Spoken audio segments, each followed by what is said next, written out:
అందరికీ నమస్కారం. తెలుగు కథల సంపుటికి స్వాగతం. నా కథలు కనుక మీకు నచ్చినట్లయితే తప్పకుండా లైక్ చేసి షేర్ చేయండి. అలానే సబ్స్క్రైబ్ చేసుకోండి. ఈరోజు మనం చందమామ కథల్లో రాజుల కలహం కథ విందాం. సుదర్భదేశపు రాజకుమారి చంపావతి అతిలోక సౌందర్యవతిగా పేరుగాంచింది. ఆమె అందాన్ని చూసి మోహించిన అనేక మందిలో సునాగదేశపు రాజు జయచంద్రుడొకడు. చంపావతికి స్వయంవరం అని తెలియగానే జయచంద్రుడెంతో ఉత్సాహంగా సుదర్భదేశం తరలి వెళ్ళాడు. అయితే స్వయంవరంలో చంపావతి పున్నాగదేశపు రాజు ఉదయుడి మెడలో వరమాల వేసింది. సునాగ పున్నాగ దేశాలు ఇరుగు పొరుగు ఉన్నవి. చాలా కాలంగా రెండు దేశాలకు పడడం లేదు. అందుకు కారణం జయచంద్రుడి అసూయ, ఉదయుడి సమర్థమైన పాలన. స్వయంవరం ముగియగానే జయచంద్రుడు పెద్దగా అరుస్తూ చంపావతి ఎందుకు పనికిరాని అసమర్థుణ్ణి వరించడం తనకు బాధగా ఉందన్నాడు. స్వయంవరం అంతా ఉట్టి మోసపు తతంగం అన్నాడు. మిగతా రాజకుమారులు ఈ మోసాన్ని సహించకూడదన్నాడు. ఈ మాటలు విని ఉదయుడి పరివారం బాగా ఆవేశపడ్డారు. తక్షణం జయచంద్రుడికి బుద్ధి చెప్పాలన్నారు. స్వయంవరానికి వచ్చిన చాలామంది రాజకుమారులు కూడా జయచంద్రుడి ప్రవర్తనకు చీదరించుకున్నారు. అయినా ఉదయుడు మాత్రం ఆవేశపడకుండా, జయచంద్ర, నువ్వొక రాజ్యానికి అధినేతవు, నీకిన్ని మాటలెందుకు? సమర్థుడు తన ప్రతాపాన్ని మాటల్లో కాక చేతల్లో చూపిస్తాడని నీకు తెలియదు కనుకనా అన్నాడు. ఈ మాటలకు అక్కడున్న వాళ్ళంతా నవ్వారు. ద్వంద్వయుద్ధంలో ఉదయుడికి సాటి రాగలవారు లేరన్న ఖ్యాతి ఉన్నది. అందువల్ల జయచంద్రుడు అప్పటికేమీ మాట్లాడకుండా ఊరుకొని తన రాజ్యానికి తిరిగి వెళ్ళి యుద్ధ ప్రయత్నాలు ప్రారంభించాడు. ఈ వార్త చారుల ద్వారా ఉదయుడికి చేరింది. ఉదయుడికి యుద్ధం ఇష్టం లేదు. అయినప్పటికీ తను యుద్ధ ప్రయత్నాలు చేస్తూనే యుద్ధ నివారణకు ఏం చేయాలా అని ఆలోచించసాగాడు. ముందుగా జయచంద్రుడికి రాయబారం పంపడం మంచిదని అతడికి తోచింది. వెంటనే ఒక రాయబారిని పంపాడు. జయచంద్ర, కలహం నీకు నాకు మధ్య. అలాంటప్పుడు రెండు దేశాల మధ్య యుద్ధం తెచ్చిపెట్టి ఎందరో అమాయక ప్రజలు చావుకు కారణం కావడం నాకిష్టం లేదు. కనుక యుద్ధ ప్రయత్నాలు మానవలసిందిగా కోరుతున్నాను. ఈ రాయబారం విని జయచంద్రుడు పెద్దగా నవ్వి రాయబారిని అవమానించాడు. జయచంద్రుడి మంత్రి మాత్రం, ప్రభు, ఉదయుడు పిరికిపంద కాదు. ఈ విషయం మీరు ఆలోచించండి. మన ప్రజలు కూడా ఉదయుణ్ణి ద్వేషిస్తుంటేనే మనం పున్నాగ దేశంపై యుద్ధానికి వెళ్దాం అని అన్నాడు. జయచంద్రుడికి ఒకరోజు చంపావతి నుంచి రహస్యలేఖ ఒకటి అందింది. దానిలో ఇలా ఉన్నది: స్వయంవరంలో ఉదయుణ్ణి వరించడం పొరపాటని ఇప్పటికి గ్రహించాను. అయినా మించిపోయింది లేదు. పున్నాగదేశపు రాణిగా నాకు కోటలోని ఆయుపొట్లన్నీ తెలుసు. నువ్వు నన్ను రాణిగా చేసుకుంటానంటే నిన్ను పున్నాగదేశపు రాజును చేస్తాను.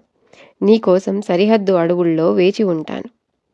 మూర్ఖుడైన జయచంద్రుడు ఈ లేఖను మంత్రికి కూడా చూపించకుండా కొద్ది పరివారంతో సరిహద్దు అడవుల్లోకి వెళ్ళి అక్కడ ఉదయుడికి బందీగా దొరికిపోయాడు. ఉదయుడు జయచంద్రుణ్ణి సగౌరవంగా రాజభవనానికి తీసుకువెళ్ళి అక్కడ విడిదిలో అన్ని సౌకర్యాలు ఏర్పాటు చేశాడు. తరువాత ఉదయుడు సునాగదేశపు మంత్రికి ఈ విధంగా లేఖ రాశాడు: మీ రాజు జయచంద్రుడు ఇప్పుడు నా దగ్గర బందీగా ఉన్నాడు. ఈ సంగతి మీరు రహస్యంగా ఉంచండి. మీ రాజుకు ఎలాంటి హాని జరగదు. ఆయన కొంతకాలం మా అతిథిగా ఉండి మీ దేశం తిరిగి వస్తాడు. ఈలోగా మీరు యుద్ధ ప్రయత్నాలు మాని ప్రజోపయోగకరమైన కార్యక్రమాలు చేయండి. జయచంద్రుడు ప్రజల్లో నాటిన విషబీజాలు తొలగించి ఇరుగు పొరుగు దేశాల మధ్య స్నేహ సంబంధాలు వృద్ధి అయ్యేలా ప్రయత్నించండి. ఇప్పుడు యుద్ధం జరిగితే కొన్ని వేల కోట్ల ప్రజాధనం నష్టమవుతుంది.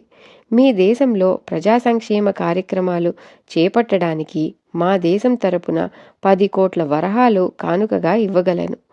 ఇది మన రెండు దేశాల మధ్య యుద్ధాన్ని ఆపినందుకు మీకు ప్రతిఫలం. ఈ లేఖ చదివి జయచంద్రుడి మంత్రి చలించిపోయాడు. ఉదయుడి మంచితనం ఆయనకు అర్థమైంది. వెంటనే ఆయన రాజు లేడన్న విషయాన్ని బయటకెక్కడికి పొక్కనివ్వకుండా రాజ్యపాలన కొనసాగించాడు. అంతేకాక ఉదయుడు పంపిన డబ్బుతో ఉదయుడి పేరిట ఎన్నో ప్రజా సంక్షేమ కార్యక్రమాలు ఆరంభించాడు. ఉదయుడు జయచంద్రుణ్ణి 6 మాసాల పాటు తనకు బందీగా ఉంచుకున్నాడు. ఈ కాలంలో అతడికి ఎన్నో హితబోధలు చేశాడు.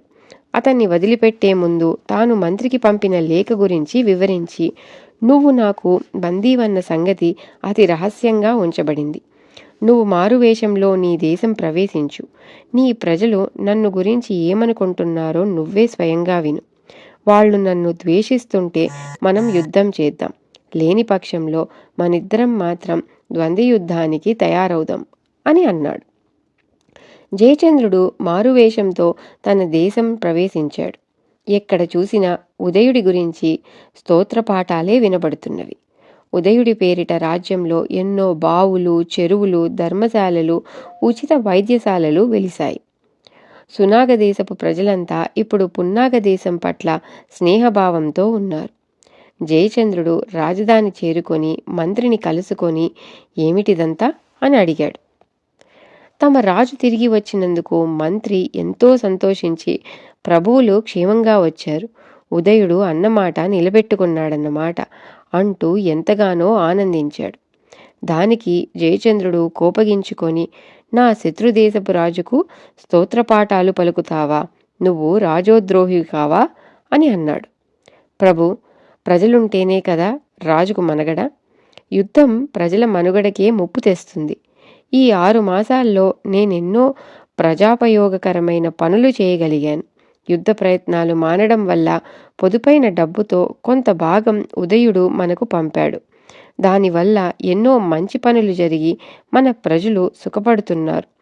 మీరు అవమానకరంగా మాట్లాడినా సహించడమే కాక మిమ్మల్ని బందీగా పట్టుకొని కూడా మన రాజ్యాన్ని ఆక్రమించే ప్రయత్నం ఉదయుడు చేయలేదు. ఆయన గొప్పతనాన్ని నాతో పాటు తమరు ఎందుకు అంగీకరించరు అని అడిగాడు మంత్రి. తన దేశం సుభిక్షంగా ఉండడం కల్లారా చూసిన జయచంద్రుడికి మంత్రి మాటలతో జ్ఞానోదయం అయింది. ఆయన ఉదయుడికి అప్పటికప్పుడే ఒక లేఖ రాసి పంపాడు. మిత్రమా, నా ప్రజలు నాకంటే ఎక్కువగా నిన్నే అభిమానిస్తున్నారు. ప్రజల మనసు మార్చడం రాజు చేతుల్లో పని అని నువ్వు నిరూపించావు. నేనిప్పుడు నీ దేశంతో యుద్ధానికి గాని నీతో ద్వంద్వయుద్ధానికి గాని తలపడపోవడం లేదు. నిన్ను నా దేశానికి ఆహ్వానిస్తున్నాను, స్నేహపూర్వకమైన ఆలింగనం కోసం. ఉదయుడు ఆ లేఖ చదివి ఎంతగానో సంతోషించాడు. ఆ తరువాత సునాగ పున్నాగ దేశాల మైత్రి తరతరాలుగా వర్ధిల్లింది. ఇది కథ. తిరిగి ఇంకో చందమామ కథతో మళ్ళీ కలుద్దాం. అంతవరకు సెలవు.